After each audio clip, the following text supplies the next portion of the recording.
Hey, coming up on This Week Ahead, I'll answer some pretty frequently asked questions in our mailbag. Plus, what roads should you avoid this week ahead? I'll outline a few of our detours. And it's hard to notice, but we build so much more than roads. We'll speak to our first ever economic development administrator on his role and the role economic development plays in the livability of Minot. Let's get ready for This Week Ahead.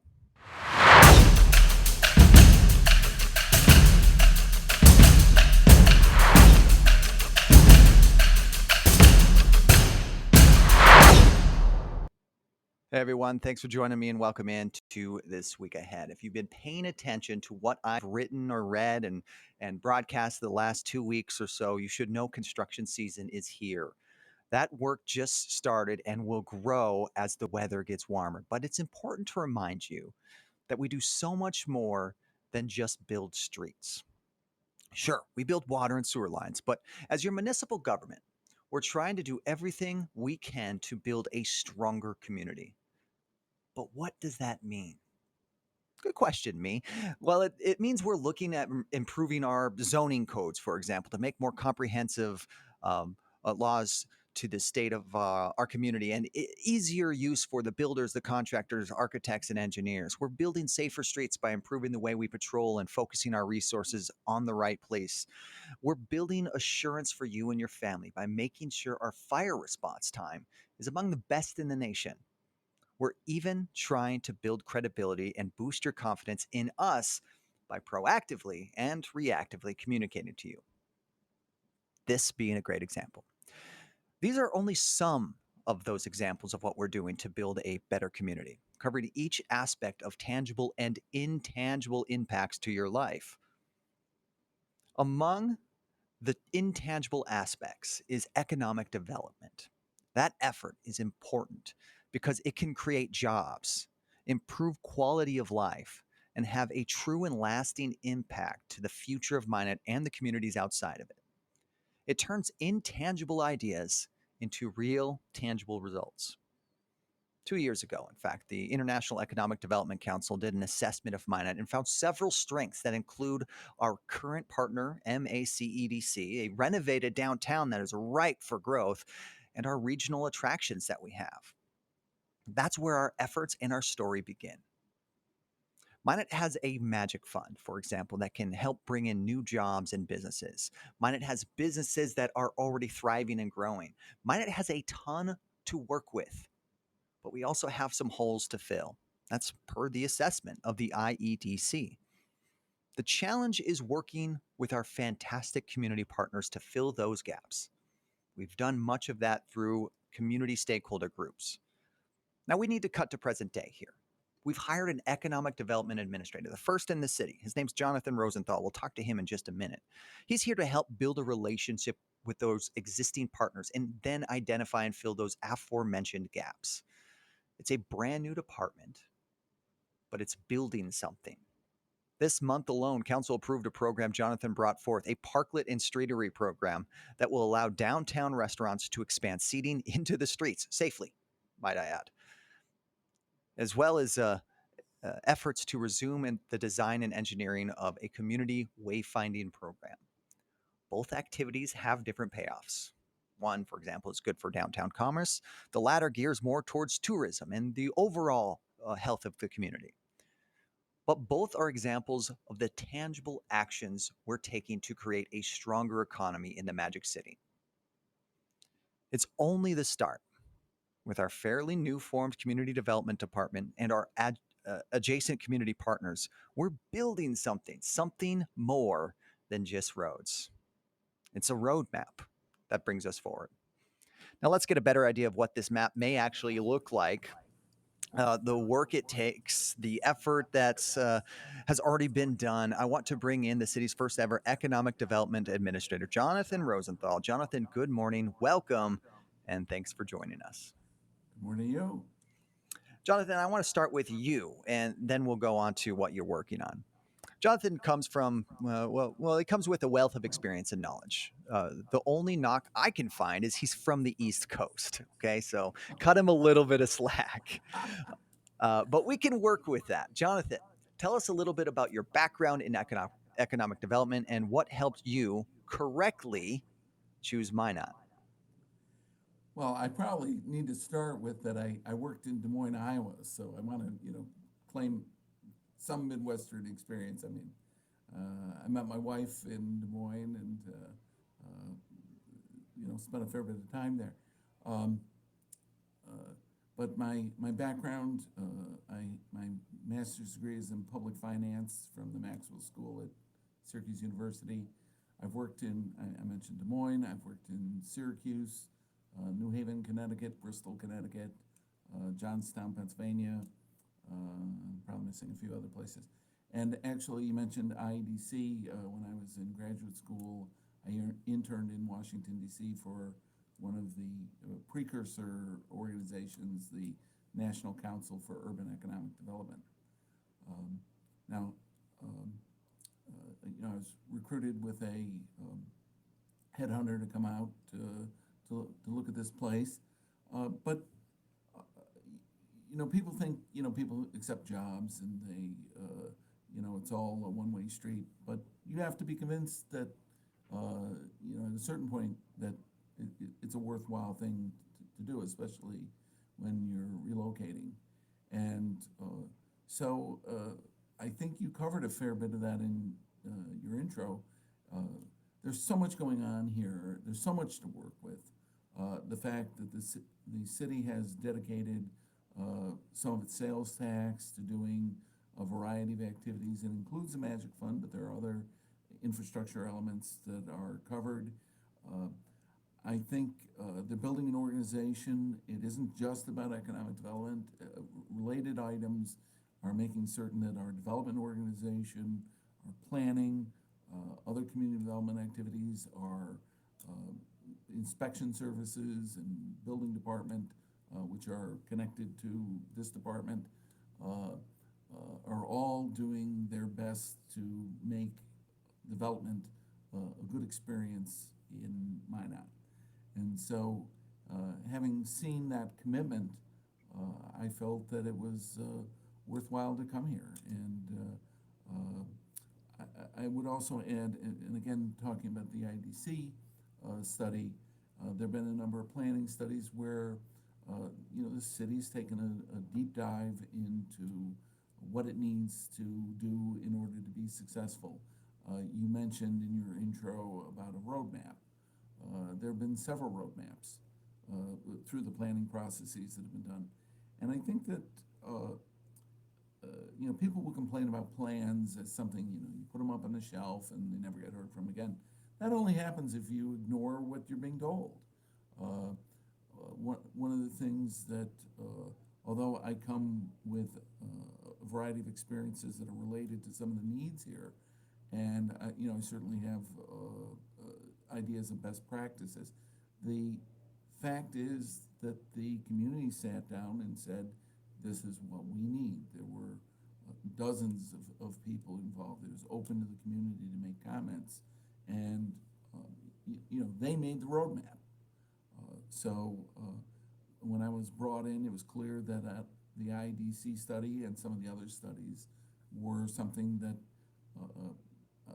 were the path for me to follow in terms of looking for things to do and to solve. And so I've been working with a number of groups here, with the Chamber, with the Downtown Business and Professional Association, with Visit Minot, to look for others, to look for things that we can do to, begin to deal with those things in the plan. And that's what I'm doing. Now, the position you hold, the economic development administrator position, it's brand new. You were the first ever for the city of Minot, but certainly economic development as a concept is not new. You No. mentioned our community partners, and we have a great tool to use in the Magic Fund, something that many communities actually don't have to go to. We also have the newly reorganized MACEDC that's been carrying the load of economic development for decades. How does your role specifically fit into what we've already been doing and what we want to do going forward? Yeah. Well, I think to some extent you always have to be looking. People always look to the kind of biggest player. I mean, we certainly have had these other organizations, but a lot of the funding has come through the city. Uh, uh, so it wasn't that the city wasn't involved, but not involved in a coordinated kind of way. Uh, so as the organizations uh, b- become a little bit more involved, I don't think we're a particularly large number of people, but and I'm the only one, strictly doing economic development. Although I would include the city manager working on that as well. Um, I would say that uh, uh, we it was pointed to in the IDC study that it was a need for better coordination. You need somebody on the inside who's knocking off the elements that have to be done, making certain that the city is moving its piece along. We want the cooperation, we need the cooperation of these other organizations. They play a little different role, uh, but some of the big infrastructure issues, some of the funding issues, uh, the coordination issues of going after federal funding, doing state funding, when there are certain incentives. They really require somebody on the inside doing it. We had, for instance, a Renaissance zone program. It's a valuable program, but it was kind of tossed on to the activities of the planner. The planner wasn't set up to promote it. The planner wasn't set up to look at the big policy issues. Not that a pretty good job wasn't done, but it means a lot more when you have somebody who's really dedicated to that activities or those activities. And that's what the city decided. That's what the IEDC, when they looked at it, and said you need somebody in the city to do that. And that's what I was hired to. I think also, as you said, kind of plug the holes. Yeah. So you mentioned the Renaissance Zone, which is a tax incentive program for people in the Renaissance Zone. But you've been also introducing more ideas, not just things that have already existed.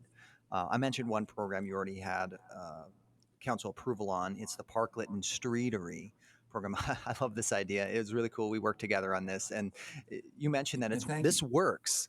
This works in other places, right? Can you tell us a little bit about that and what else you've been up to? Yeah, I got a couple slides here if I can just point to it a little bit. This slide is a parkland and a streetery are the same kind of physical platform, little different application. And a streetery is eatery is stuck into the word street combined. And what you see in these two illustrations together here is on the left, you can see how an elevated platform equal with the height of the curb and the sidewalk extends the sidewalk into a parking space, and it allows seating, so you can have outdoor dining. As this illustration also shows, it accommodates somebody in a wheelchair. It allows for free passage of people walking along the street. There's enough room for, depending on the side of the, the width of the sidewalk, uh, to allow for dining right next to the building as well as out into the street. And it's cordoned off from the street for safety. Again, that same illustration shows stop blocks, curb blocks that would prevent cars from coming too close. It can only be used as we've proposed it in downtown because uh, the traffic is slow enough. You've got to be under 25 miles per hour.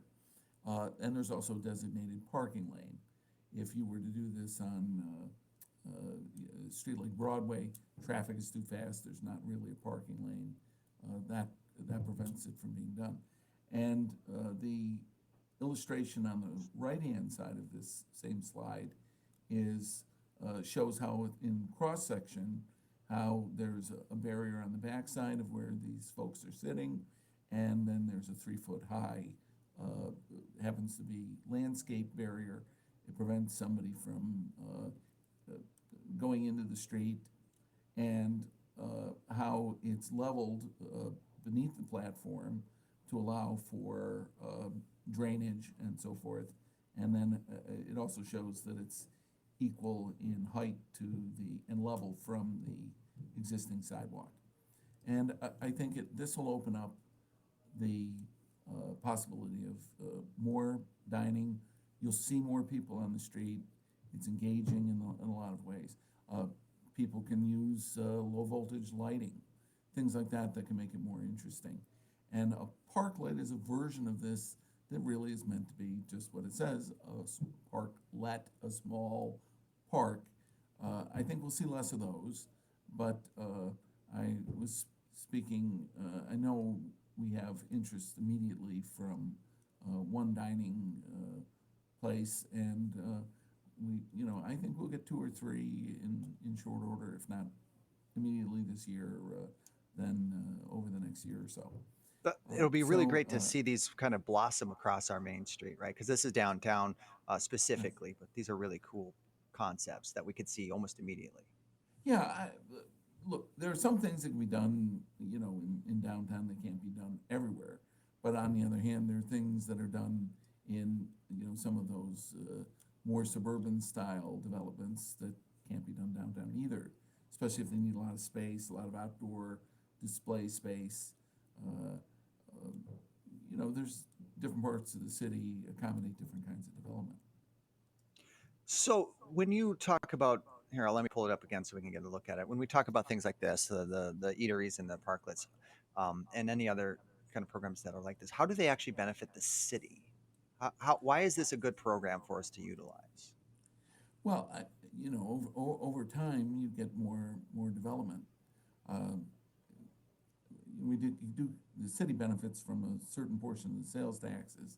So the more we have people out using facilities and buying, but I think if we're talking how it affects downtown, is the more enthusiasm you have in downtown development, the more you get of it. The more people want to feel that it's a good place to go. It benefits the consumer, feeling that they want to engage with downtown more. But the more the consumer comes downtown and is involved, the more people want to make investments downtown. I think I think we're taking a pretty comprehensive approach. I mean, this is one piece. We could talk a little bit about wayfinding signage if you like. And you did mention that. Yeah, I kind of want to do talk about that. So you just got a approval from council to move forward with the continuing design and engineering of the wayfinding program, which was another piece of the IEDC recommendation. It's been approved and we're ready to march forward. Businesses can apply now for parklet permits. Really, what I want to know now, Jonathan, is what's next. Oh, what's next? Okay. Oh, Well, was that an exciting question? yes, of That's all I do course. here is exciting questions. Let's. Um, well, I'd like to talk a little bit about facade improvements. Now, we're not quite ready to. We're not there yet. We're dealing with. We've been meeting with for months. Jonathan, let's set the table for us a little bit because you and I know what facade improvements are, but tell us a little bit of what a facade improvement is. Oh, yeah. I was getting there. I think that I just want to tell you that I was meeting with the owners downtown, and hearing from them, and with the Downtown Business and Professional Association, and what one of the IDC recommendations, and it shows up in a number of plans, is the need to address the facade improvement in downtown. You have a number of buildings that are roughly 100 to 120 years old. They've been fiddled with in ways that ultimately weren't very good. I will show you an example of the former Woolworths building to give the listeners and viewers a little better look at what it means about at least one particular building. But if we could show that first slide there, Sure. Here, um, let me pull up. what what's happened over time is degradation of the building. Now, in what you have in mostly a lot of first floors is over the years, instead of respecting the architecture as it was originally built and kind of working with that in a thoughtful kind of way, they took the first floors of the building and covered them up. And they just kind of threw something on the front of it. Might have been some brick over, might have been some metal, corrugated metal. Uh, they put on some signs, kind of, slapped some signs on there.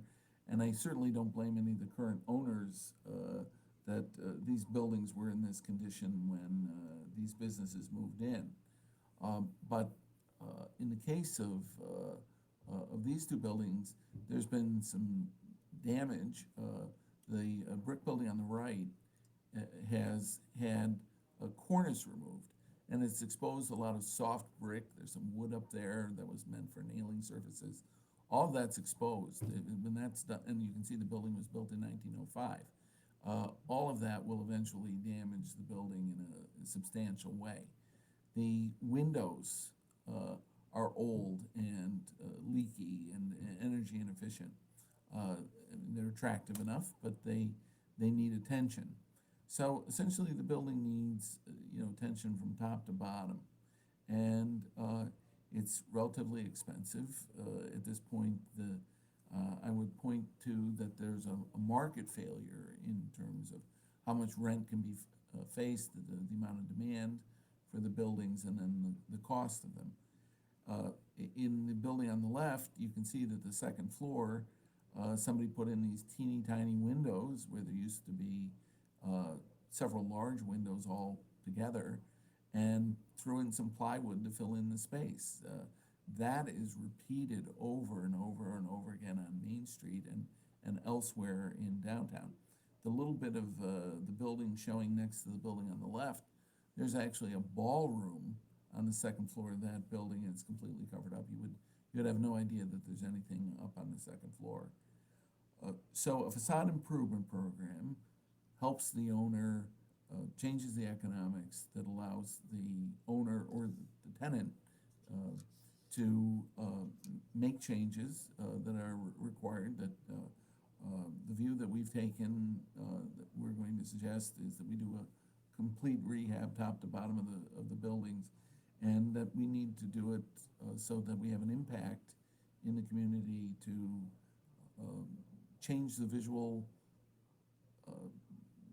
center of the city, and that it becomes attractive and usable. And I think the other element that we want to address, separate from facades, is getting those upper floors occupied. They're underutilized, great deal of vacancies, and if you took underutilized and vacant on Main Street, you're talking close to 100% of the upper floors of those buildings. A few are really in good shape, but many of the older, especially in the older buildings, art space is brand new, and of course that's right on Main Street, and that's an excellent condition. But there are a number of buildings that are underutilized, and in the long run, there's that slow degradation, and at some point, the buildings become unusable. And what we need to do is head that off and to help change the economics so that when those upper floors are occupied, you have a steady rent stream that doesn't rely just on the first floor of the building, only retail. So more diversification of the rental structure.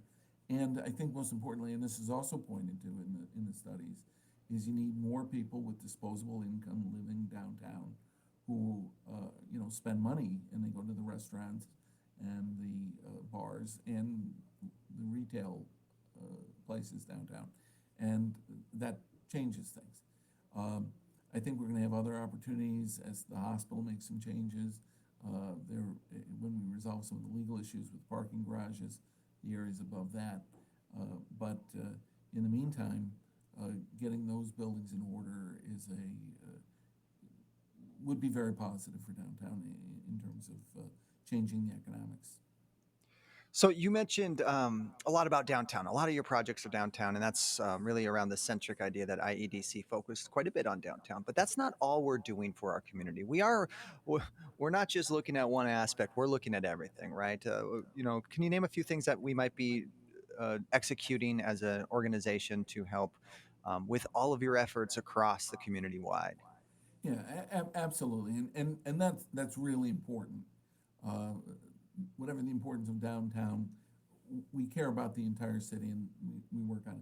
Now, I'm part of community development. We have building officials, we have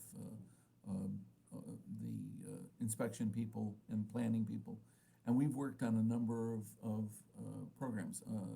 In short order, I might forget a few, but Shields, Urban Gourmet, Bremer Bank, Tractor Supply, Sears Hometown Store, the U-Haul Storage and Rental. And then we've got a couple projects on, they're not named yet, but up on North Broadway, there's 5 new businesses that are slotted just over the river on the north side of Broadway there.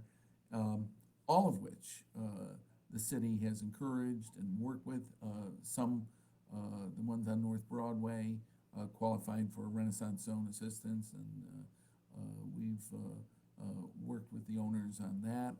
And I'd also mention, not through this department, but through our redevelopment, Blue on Broadway is another project.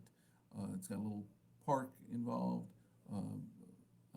affordable housing above, and then commercial on the first floor. So there are a number of things that we're doing, and those are spread throughout the city. And we're also looking at the potential for doing a tax increment financing of substantial size on the south side, but that's in discussion, and we'll see how that goes. It's private development, and we'll see if that comes along. But we're working with people on any number of projects. So we care about the city. The ones you more likely hear about and go directly through city council are about downtown, but by no means is that it. And we also worked with the Convention and Visitors Bureau to do a attraction program for events, and we just hosted. And I give a lot of credit to Stephanie Shanerock doing the National Women's Hockey Championship, which was just last weekend. A great event. Jonathan, we gotta wrap up here, but I want to end with a little bit of a rallying cry for what you and our other partners do for the community. You mentioned that those programs that we have. You've only been in that seat for 7 months. There's a lot more up ahead. I trust that. And I mentioned before the function that economic development has in helping us build the future of Minot. But why is that? What benefits does economic development have for Minot and the adjacent communities? Well, I mean, in the end, you have to be. I mean, you can leave it all a chance, and sometimes that works out. But I will mention that there are places that have become ghost towns.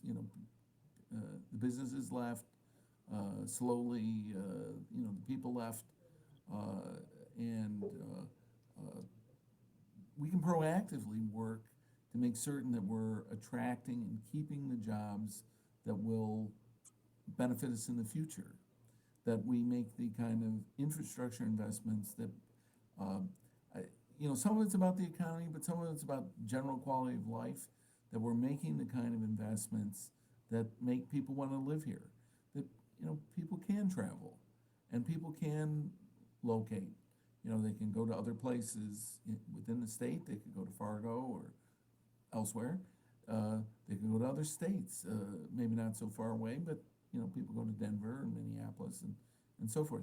So what's going to make it that people want to be here? And that's a variety of things.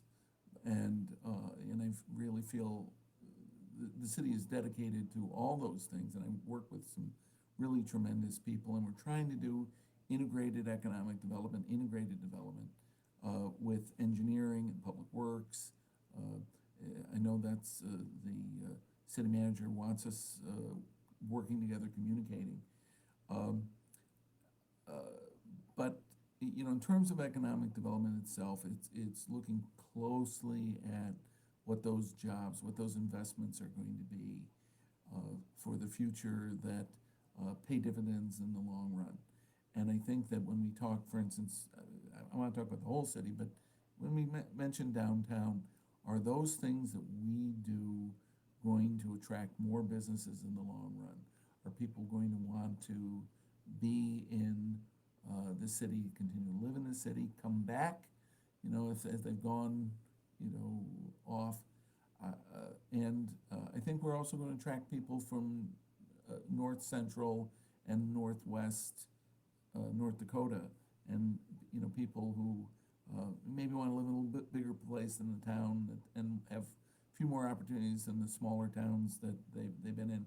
But we are going to be we are and are going to continue to be to be the kind of place where people want to live, you know, use our schools, have their kids educated, and again, find the jobs that make it possible for them to be here. All right. Thank you very much, Jonathan Rosenthal. Thanks for Just having me. we're just scratching the surface of what you're doing. I appreciate everything that I've seen so far. A lot of cool things coming our way. And I look forward to hearing. I know that you'll be back again because I already know we're working on things specifically that the city manager wanted to get to. So this won't be Thanks, your Derek. last time joining me. So I appreciate your time. Thank you. Now, that's Jonathan Rosenthal, our Economic Development Administrator for the City of Minot. Stay tuned for the introduction of more programs. We just scratched the surface, like I said, and those will be coming up that will help existing and new businesses all across our community. All right, I spoke to Jonathan for a little bit. I asked him some grueling questions. Now, let me ask you a few. Let me ask you this. How would you improve traffic flow on 31st and Broadway? What is the best way to address pedestrian traffic on Minot's busiest street? Should you be able to turn left? Help us answer these questions and steer us in the right direction as we make plans on improvements to the entire Broadway corridor.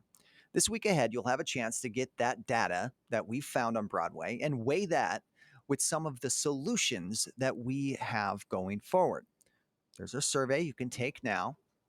You should also register for two different Q&As coming up in May, south of 20th Avenue South. That's May 5th, noon to 1. You'll have to register via email. You can find all of this information at movingbroadway.com. And then another Q&A session on May 6th from noon to 1. That's everything north of 20th Avenue. If you want to help drive the ship of the future design of Broadway, um, this is your chance. If that isn't motivating enough for you, how about I tell you that um, one of the alternatives is a 2-lane roundabout on Broadway? I think that sounds fun. But what do you think? Give us the details, movingbroadway.com. Okay, coming up this week ahead, lanes are closed in a couple of spots in the Magic City due to construction. You should know by now that Burdick Expressway from 1st Street Southeast to 3rd Street is a little slow moving right now. Also, 3rd Street south of the airport will be detoured for a few more days on this week ahead. You'll have to go around the softball complex. We'll have some carryover projects starting back up this week ahead as well. These will likely have less direct impact to the traveling public, but there's something to make note of. Finishing work will start on 31st Avenue Southeast come Monday. You'll see crews pouring some forms for the new sidewalks for that project. This is the finishing work of the major reconstruction project that we started up last year. That was the other roundabout that you have in the city. On North Hill, 8th Street Northwest, we'll see mobilized crews finishing up some ADA ramps and sidewalks. Plus, they'll lay some topsoil, do all that additional cleanup, finishing up that project that they couldn't quite get to just last year. Find all of those detours and more every week with the road reports. You go to minotnd.org/road closures. If you want to see what's queued up for the year in projects, you can find that online as well, minotnd.org/projects. Okay, it's been a minute since I answered your questions. Again, if you have anything you want to ask me, I'll do my very best to answer that. Send it to minotnd.org/mailbag. I do have two questions this morning. First one, boy, this one's always so much fun. Um, Here, this is the right one. There we go. Why don't you pave Sunset Boulevard? Well, the short answer is it's outside of city limits. But since this comes up often, let's go deeper into it. That stretch of road is not a Minot road. In fact, if you see something that isn't paved outside of it within the city, it's outside of city limits. All our roads are paved. That private road is maintained by us from time to time just because many years ago the owner of that stretch allowed it to be open so emergency vehicles could get into that neighborhood quicker. It's why it's open. If the property owner wanted to close it, they could do that. They could shut it off to everybody. This is why it's open now, and this is why it's not paved. Basically, because it's not legally, technically, or literally within the city's jurisdiction. Now, in the future, perhaps this could happen. The, the plot of farmland that exists currently along that stretch could be developed into residential or commercial property, after which annexation may happen, development may happen, which would provide likely a nice, smooth, paved surface. But for now, not a horse, not a rodeo. I hope that helps everyone. Okay, our final question. This one's timely too. Why does it seem like you chip seal roads that are only a few years old? Shouldn't that be for roads that are older? Great question. It was submitted anonymously, so whoever you are, thanks for bringing that up. It's true. You may see a little preventative maintenance on a fairly new surface. That's really to try to preserve the life and condition of that street. You see, we have some roads in town um, that are rough, but we also have a ton of new, good to great condition thoroughfares as well. Chip sealing is like an oil change to your vehicle. You want to do it often to maintain the current condition of the engine, mitigate any kind of deterioration. Some of our older roads are great candidates for a mill and overlay project. We're seeing that on Burdick. This is where the surface is rough, but everything underneath that is still in good condition. It wouldn't make much sense to chip seal a bad surface, so we'll schedule that in years in advance to replace the surface. The more frequently we chip seal our good streets, the longer they'll be good. You'll see quite a bit more chip sealing this season. In fact, that's what we want to get to. More small maintenance oil changes, less large replacements of those transmissions, if we want to stick with that analogy. Okay, that's going to do it for me on This Week Ahead. Of course, if you have any more questions, please submit those to us through the mailbag. That's mine@nd.org/mailbag. I want to, before I go, quickly remind you that we do still have rapid COVID screening twice a week at Fire Station 1. That's Mondays, 8 to 2, and Tuesdays, 2 to 7. Okay, next week. Looking forward to next week already because that's, well, the purpose of this. Next week on This Week Ahead, we'll talk to our traffic engineer, Stefan Jers. He'll join me to discuss the aforementioned Broadway corridor study. We'll go deeper into what's happening and what you can expect and what we want you to weigh in on. I'll ask him why he wants to install a roundabout on Broadway. Look forward to that conversation. Of course, tell us how you think we're doing communicating to you. I'd love it if you give us a little feedback on our communication efforts as a city. You can do that by going to minotnd.org/minotpio. Tell me if this program is valuable to you or if I should look for other avenues and what those avenues may be. Of course, we have another newsletter that goes out twice a month. That's the latest. Sign up for that at minotnd.org/the latest. And please, please, please stay tuned for everything we're doing. Follow us on all of your favorite social media platforms. You can find us at City of Minot. Thank you very much for joining me. It's been a real treat. Thanks again to Jonathan Rosenthal. Of course, look forward towards all the detours and everything coming up your way this week ahead.